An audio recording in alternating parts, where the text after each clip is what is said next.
Bismillahirrahmanirrahim. Assalamualaikum warahmatullahi wabarakatuh. Bismillah, alhamdulillah, wassalatu wassalamu ala habibillah Sayyidina Muhammad ibn Abdillah wa ala alihi wa sahbihi wa mawalah. Allahumma rabbi syrah lana sudurana wa yassir lana umurana wahlul uqdatan min alsinatina yafqahu aqwalana. Allahumma faqqihna fid din wa 'allimna at-ta'wil. Allahumma alhimna marashid umurina wa a'idna min shururi anfusina birahmatika ya rabbal alamin walhamdulillahi rabbil alamin. Alhamdulillah thumma alhamdulillah, ahlan kepada sahabat-sahabat semua. Sabahun nur, sabahul khair, selamat pagi kepada sahabat-sahabat semua. Salam pertemuan dalam pertemuan Hayati Quran siri yang ke-311 bersama dengan saya Umar Aziz. Kita berharap dengan pertemuan yang kita adakan pada setiap pagi, walaupun dalam tempoh yang singkat dan pendek, kita menjadi semakin dekat dengan Al-Quran, memahami akan Al-Quran, menghayati akan Al-Quran, dan yang paling penting membawa Al-Quran dalam kehidupan seharian. Amin ya rabbal alamin. Ahlan Galid Spirit, Zuraida Siddiq, Saniyah, Kak Anita Maizan, Zimadun, Salabiyah Sa'ad, Rosnani Kia, Hamimah Musan, Kamizah, Syam Ahmad, Nurhayati Yahya, Zahara, Zabariyah, Rukumah, Kak Kati Khairuddin, Kutina binti Abdullah, Ana Sukaimi, Farhana Hartina, Neni Ros, Yuwana, Kak Salina, Safiyah, Zaliha Kamaruddin, Jamaliyah Manab, kemudian Princess Tengku Abdullah, Aminah Hitam, serta sahabat-sahabat yang lain. Waalaikumsalam warahmatullahi wabarakatuh kepada semua yang memberi salam. Terima kasih kepada semua yang melapangkan masa bersama. Apa kata kita mulakan pertemuan kita dengan sama-sama kita perbetulkan dahulu niat. Moga-moga pertemuan kita adalah kerana Allah Subhanahu wa ta'ala. Nawaitu ta'alluma wa ta'lim wa tadhakkura wa tadhkir wa naf'a wal intifa'. Minta maaf. Wal ifadata wal istifadah wal hatha ala tamassuki bi kitabillah wa sunnati rasulillah sallallahu alaihi wasallam wad du'a ila al huda wad dalalati ala al khair ibtigha'a wajhillah wa mardatihi wa qurbih wa thawabih. Amin amin ya rabbal alamin. Lalu terima kasih Kak Safia Sapian. Ya, kita berada pada muka surat 134. Mohon sahabat-sahabat yang lain catat juga di ruang komen. Muka surat 134. Muka surat 134, surah Al-An'am, surah yang ke-6, pada ayat yang ke-50, pada ayat yang ke-57. Lalu mohon sahabat-sahabat catat di ruang komen surah Al-An'am, surah yang ke-6, muka surat 134, pada ayat yang ke-57.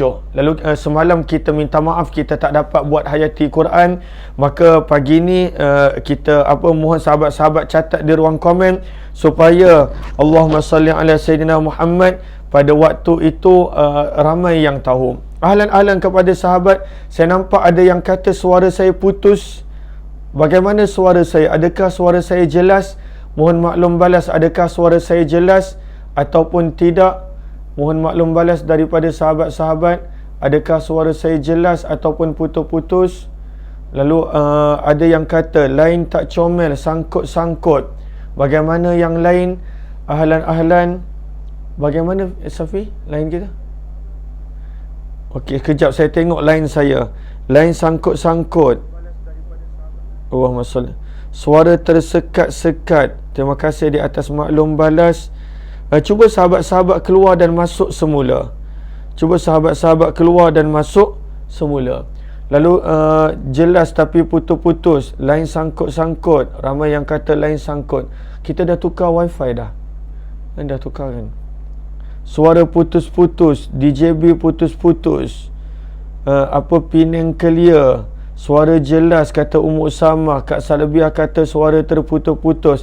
Ahlan kepada yang lain. Allahumma salli ala Sayyidina Muhammad. Safi punya okey? Okey. Okay, jelas tapi sangkut. Allahumma salli ala sayyidina Muhammad lain tak okey, dah okey sekarang. Saya pun tak pasti kenapa. Saya tengok sebentar saya punya connection line dekat rumah ni. Mungkin sebab semua orang duduk rumah kot. Lalu kita bersangka baik, mungkin sebab ramai sangat orang duduk rumah. Kalau di Selangor ni semua PKP. Allahumma salli ala sayyidina Muhammad. Sebentar saya tengok line saya. Lalu dia tulis sini download Allahumma salli ala sayyidina Muhammad. Sebentar, kita nak raikan sahabat-sahabat kita. Lalu download di sini ditulis 57.9 Mbps. Okey, daripada sudut download okey saya. Tapi daripada sudut upload memang nampak tak berapa elok. Upload Mbps hanya 6.89 upload dia. Lalu mungkin juga line saya sebab dia punya upload sekadar 6.89 Mbps. Okey. Allahumma salli ala sayyidina Muhammad. Lalu saya minta maaf, saya cuba cakap dengan perlahan dan saya juga Allahumma salli ala sayyidina Muhammad. Sebab saya tengok saya punya upload pun tak banyak, 6.89 Mbps. Selalunya lebih daripada 50 Mbps. Lalu Kak Laila Omar kata, Kak Zabria kata rasanya bukan line saya sahaja, mungkin ramai lagi orang yang lain. Betul. Okey, minta maaf di atas segala kekurangan. Okey, jom kita perhatikan. Saya akan cuba berulang-ulang membaca sesuatu ayat dan juga perkongsian supaya lebih ramai yang beroleh manfaat sahaja. Okey. Mohon maaf jika ada sebarang kekurangan. Allahumma salli ala sayyidina Muhammad. Jom kita perhatikan ayat yang ke-57 daripada muka surat 134 pada surah yang ke-6 surah Al-An'am. Lalu firman Allah Subhanahu wa taala pada ayat yang ke-57, Qul inni ala bayyinatin min rabbi wa kadzabtum bih ma 'indi ma tasta'jiluna bih inil hukmu illa lillah yaqussul haqqa wa huwa khairul fasilin.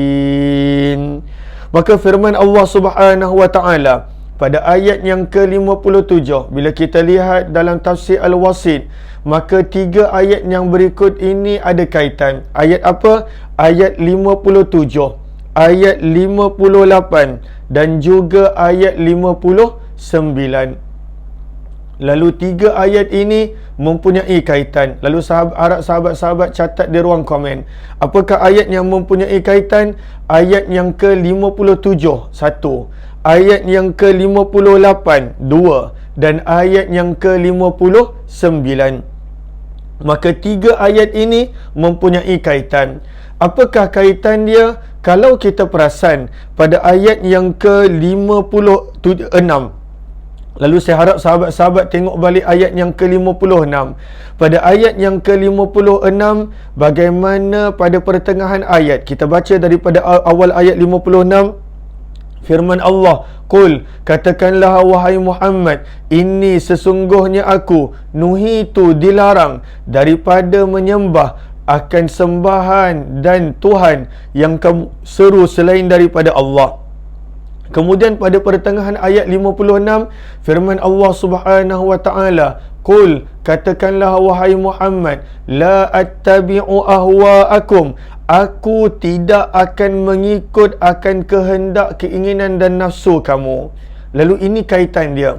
Pada ayat 56, firman Allah Subhanahu wa taala, katakanlah wahai Muhammad, sesungguhnya aku tidak akan ikut nafsu kamu, kehendak kamu dan juga kemahuan kamu wahai orang musyrik. Maka apakah kaitan dia daripada ayat 57, 58, 59 dengan ayat sebelumnya? Maka dalam tafsir Al-Wasit disebutkan di sini, selepas daripada Allah Subhanahu wa taala menerangkan pada ayat yang ke-56 bahawa baginda Nabi sallallahu alaihi wasallam tidak akan mengikut kehendak-kehendak orang-orang musyrik Mekah pada apa jua situasi dan keadaan, maka Allah Subhanahu wa taala memerintahkan baginda untuk memaklumkan kepada mereka bahawa sebenarnya baginda yang berada di atas kebenaran dan sepatutnya mereka yang mengikut baginda bukannya baginda Nabi sallallahu alaihi wasallam yang mengikut akan orang-orang yang lain. Lalu itu kaitan dia. Lalu kita nampak bahawa sebenarnya pada ayat 56 bahawa Allah dah larang baginda Nabi SAW, Qul, katakanlah wahai Muhammad, la attabi, aku tidak akan ikut ahwa'akum, kehendak kamu. Apakah kehendak mereka? Mereka pada waktu itu nak suruh Nabi menyembah Tuhan mereka, bahkan bergili-gili dengan mereka untuk sembah sekejap Allah dan untuk sekejap sembah berhala mereka. Maka Nabi tegaskan pada ayat 56, aku tidak akan ikut kemahuan mereka, nafsu mereka dan kehendak mereka. Maka Allah datangkan 3 ayat berikut, 57 hingga 59, yang mana sepatutnya bukan Nabi yang mana ikut mereka, sepatutnya mereka yang mengikut baginda Nabi sallallahu alaihi wasallam. Lalu sepatutnya mereka yang mengikut baginda Nabi sallallahu alaihi wasallam kerana Nabi berada di atas kebenaran, Nabi yang berada di atas petunjuk, Nabi yang berada di atas dalil yang kuat daripada Allah Subhanahu wa taala. Maka ini yang kita nampak pada ayat yang ke-57, bagaimana kaitan ayat 57 dengan ayat-ayat sebelumnya. Daripada sudut bukan sepatutnya Nabi SAW yang ikut mereka, tetapi sepatutnya mereka yang mengikuti baginda Nabi SAW. Lalu adakah jelas? Lalu saya harap ianya adalah jelas. Mohon sebaik sahabat-sahabat bantu catat di ruang komen, meraihkan sahabat-sahabat yang mungkin lain tak berapa jelas. Lalu saya mohon maaf, ini di luar daripada kemampuan saya, sebab internet saya pun saya tengok upload dia tak berapa tinggi, hanya 6.89, selalunya lebih daripada itu. Mungkin ramai yang mana buat live dan juga ramai yang mana mengikuti pengajian online mungkin. Maka sebab itu saya mohon maaf di atas segala kekurangan. Maka daripada sini kita nampak kaitan antara ayat 56 dengan ayat selepasnya adalah pada perkataan yang mana Nabi SAW bersabda, aku tidak akan mengikut kehendak mereka. Maka pada ayat 57 Allah menegaskan sepatutnya mereka yang mengikut kehendak Nabi sallallahu alaihi wasallam beriman kepada baginda dan juga kerana Nabi sallallahu alaihi wasallam yang berada di atas kebenaran. Jom kita baca ayat 57. Maka firman Allah, Qul, katakanlah wahai Muhammad. Pada ayat yang ke-57, katakanlah wahai Muhammad, ini sesungguhnya aku ala, berada di atas, bayyinah, petunjuk yang nyata, petunjuk yang jelas.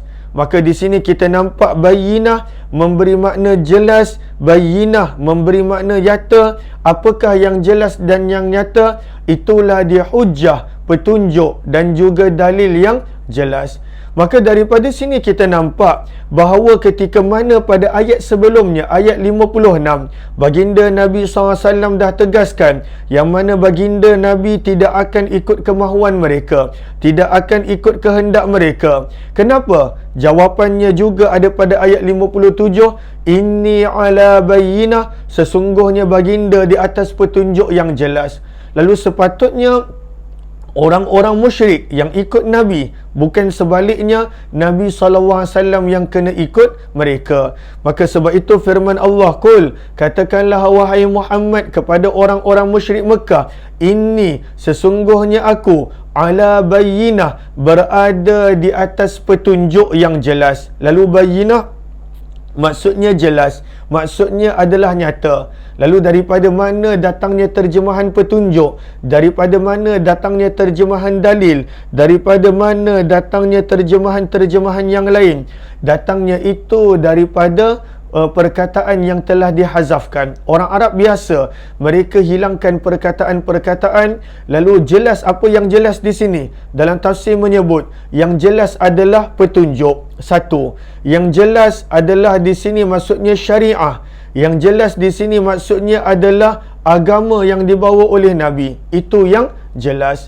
Maka firman Allah, Qul, katakanlah wahai Muhammad, inni sesungguhnya aku ala berada di atas bayyinah yang jelas, yang nyata. Apa yang jelas? Maka dalam kurungan kita boleh catat yang jelasnya adalah petunjuk, yang jelasnya adalah syariat, yang jelasnya adalah hujah, iaitu dalil. Dalil Nabi sangat jelas. Yang jelasnya adalah agama. Ini antara 4 yang mana dinukilkan dalam tafsir Al-Wasit. Maka itu yang jelas. Agama Nabi jelas, dalil yang Nabi bawa jelas, syariat yang Nabi bawa jelas, petunjuk yang Nabi bawa jelas. Itulah maksud bayyinah, maksud jelas di sini. Lalu sahabat-sahabat yang dirahmati lagi dikasihi oleh Allah Subhanahu wa taala, maka kita nampak di sini bahawa sesungguhnya ini adalah benda yang jelas. Lalu sepatutnya bila kita sambungkan dengan ayat 56, bukan sepatutnya Nabi yang ikut orang kufar Mekah, sepatutnya mereka yang ikut Nabi sallallahu alaihi wasallam. Sebab itu dalam tafsir Al-Wasit disebutkan di sini, wahai Muhammad, katakanlah kepada mereka, orang-orang yang mana meminta kamu untuk mengikut nafsu mereka, kehendak mereka, kaifa yata'atta li dhalik, bagaimana aku nak mengikut kehendak dan nafsu mereka, padahal aku yang berada di atas kebenaran, di atas petunjuk yang jelas, di atas agama yang jelas, dan mereka pula yang tidak ada sebarang hujah dan dalil. Sepatutnya mereka yang ikut Nabi, bukan Nabi SAW yang ikut mereka.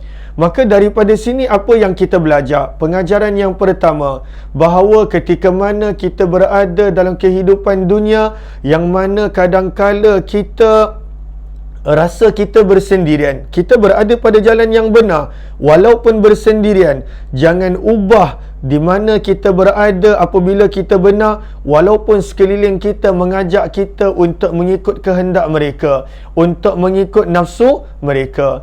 Maka daripada sini kita nampak pengajaran yang kita boleh ambil daripada apa yang Allah suruh Nabi buat. Ketika mana orang Quraisy Mekah ajak pada tahun 5 kenabian, pada waktu itu ajak Nabi untuk ikut agama mereka, bahkan bergilir dengan mereka setahun sembah Allah, seperti mana yang kita dah belajar dalam kitab Ar-Rahiqul Maktum. Setahun mereka akan sembah apa mereka minta Nabi sembah, berhala. Maka Allah tegaskan, bagaimana aku nak ikut kamu padahal aku, iaitu Nabi SAW, yang berada di atas petunjuk yang jelas. Sepatutnya kamu yang ikut aku, bukannya aku yang ikut kamu. Lalu ini pengajaran yang kita dapat daripada sikap Nabi SAW. Walaupun kemudian hari kita rasa kita bersendirian di atas petunjuk, di atas agama yang benar, jangan kerana ajakan orang lain supaya kita ikut kehendak mereka, nafsu mereka, lalu kita tinggalkan pegangan agama dan kita ikut mereka.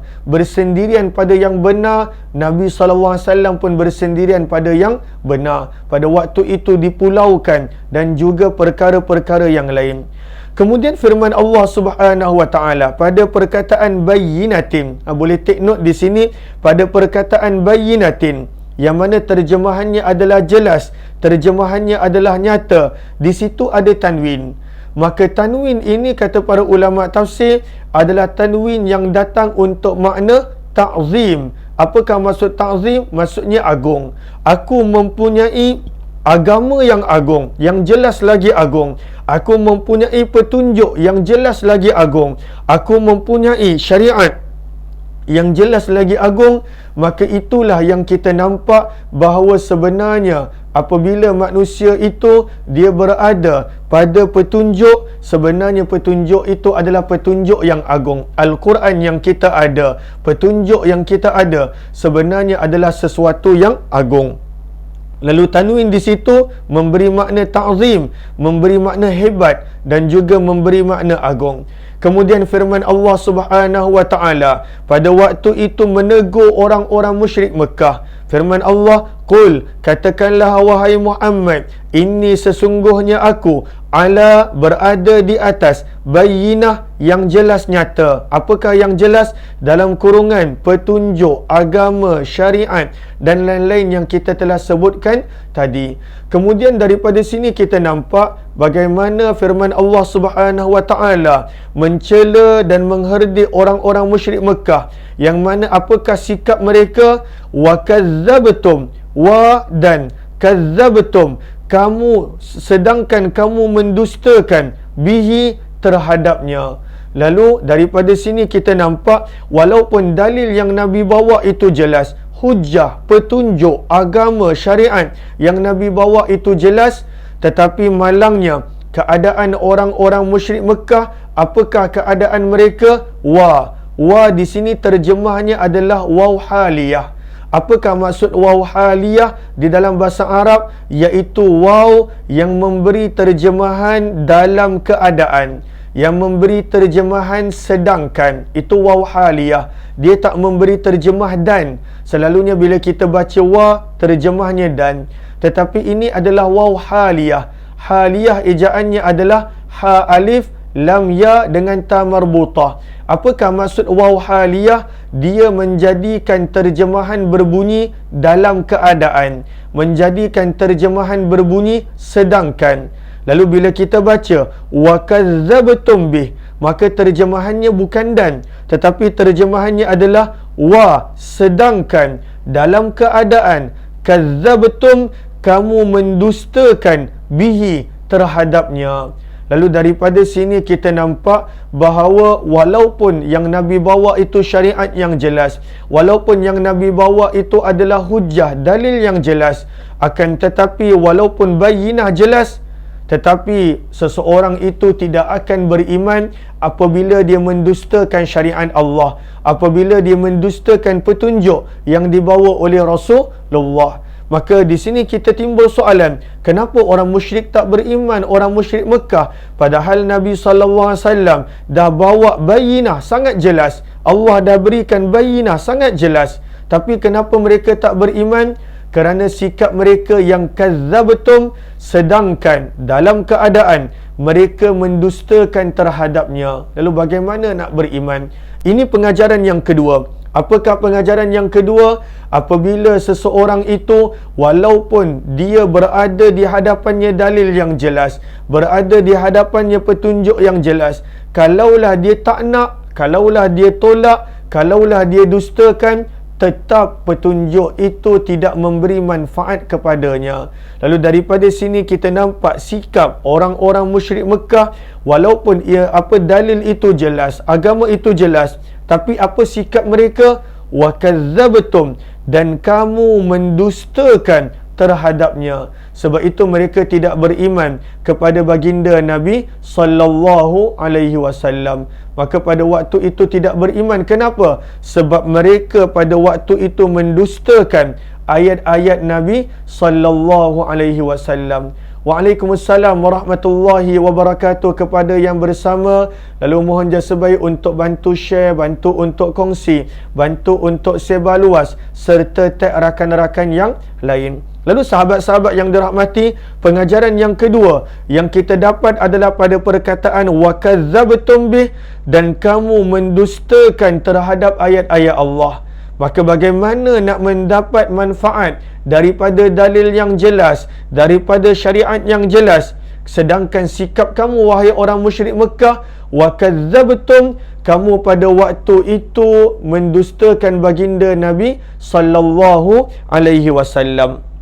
Lalu di sini kita dapat dua pengajaran. Di sini yang kita dapat, selain daripada waw yang memberi makna dan juga waw yang pada waktu itu memberi makna waw yang memberi makna dalam keadaan, yang kita nak berikan perhatian adalah perkataan bihi. Apakah maksud bihi? Bihi maksudnya adalah terhadapnya. Apakah yang dimaksudkan dengan nya itu, bihi? Apakah yang dimaksud dengan ha yang memberi terjemahannya? Kalau kita tengok dalam tafsir Al-Wasit, maka ianya memberi beberapa makna. Bihi yang pertama memberi makna Allah. Mereka mendustakan terhadap Allah. Itu terjemahan yang pertama. Bihi terjemahnya terhadapnya, iaitu Allah. Mereka mendustakan terhadap Allah. Yang kedua, yang dimaksudkan dengan bihi di sini adalah bayinah tadi. Maka dalil-dalil syariat, petunjuk yang jelas itu mereka dustakan. maka itu makna yang kedua. Bihi makna yang kedua adalah pada waktu itu mereka mendustakan bayyinah yang ada pada awal ayat, dalil yang jelas, petunjuk yang jelas, syariat yang jelas, itu mereka dustakan. Yang ketiga, dalam tafsir Al-Wasit disebutkan di sini, ya'udu 'alal Quran, yang mereka dustakan di sini adalah baginda Nabi, adalah Al-Quran.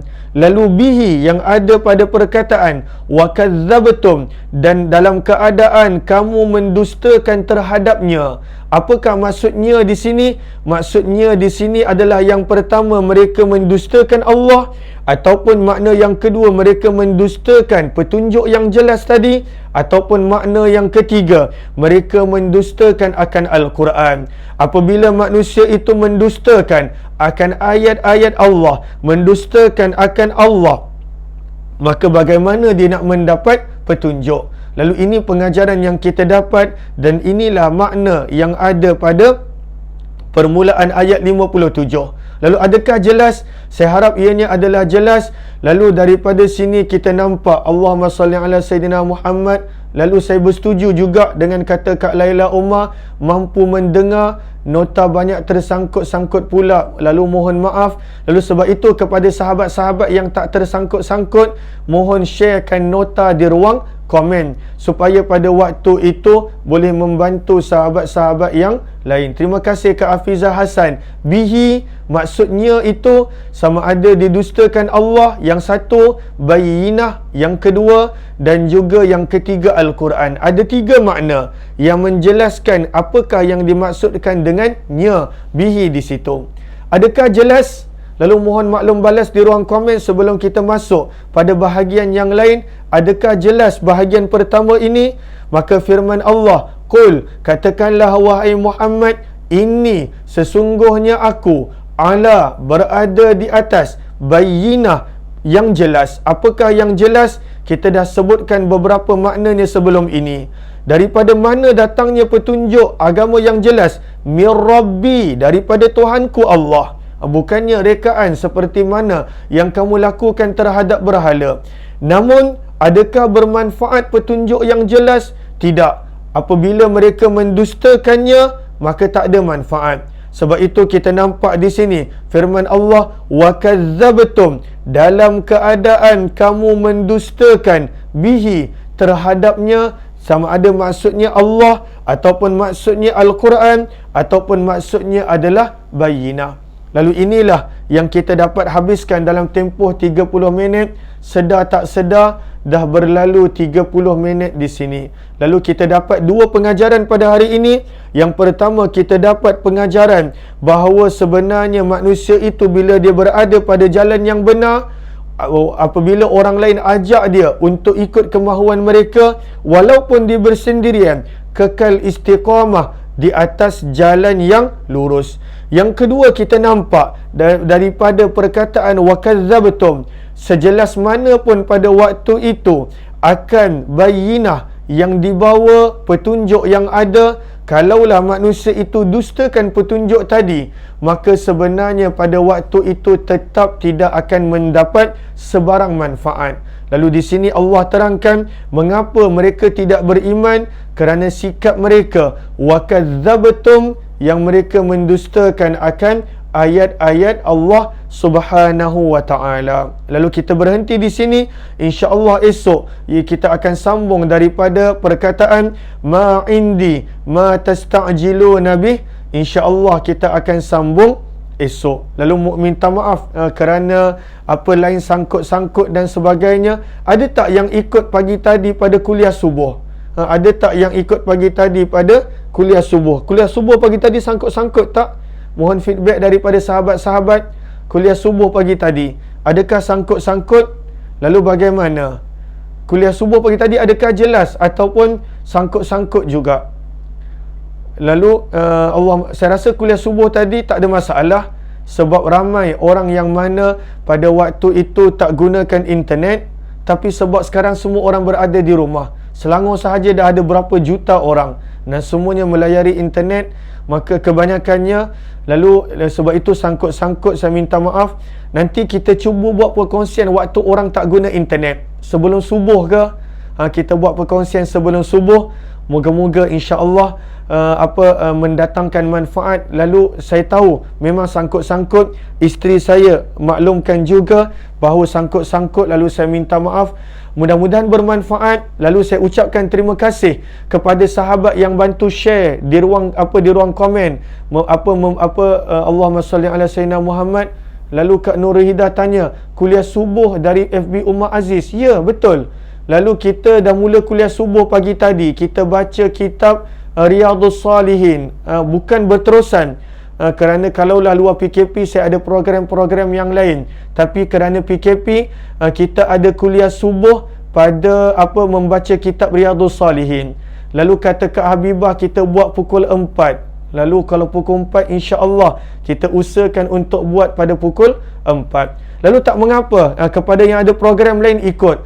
Sekadar untuk makluman sahabat-sahabat, kepada sahabat-sahabat yang dah ada program lain, kekal istiqamah pada program lain. Adapun program kuliah subuh saya ataupun perkongsian maghrib itu sekadar dalam tempoh PKP sahaja. Lalu sahabat-sahabat yang dah ada program lain, istiqamah pada program lain. Moga mendapat keberkatan. Lalu saya sekadar buat perkongsian bukan nak minta sahabat-sahabat join, tapi tidak, sekadar untuk saya tidak membazir masa saya tanpa buat apa-apa.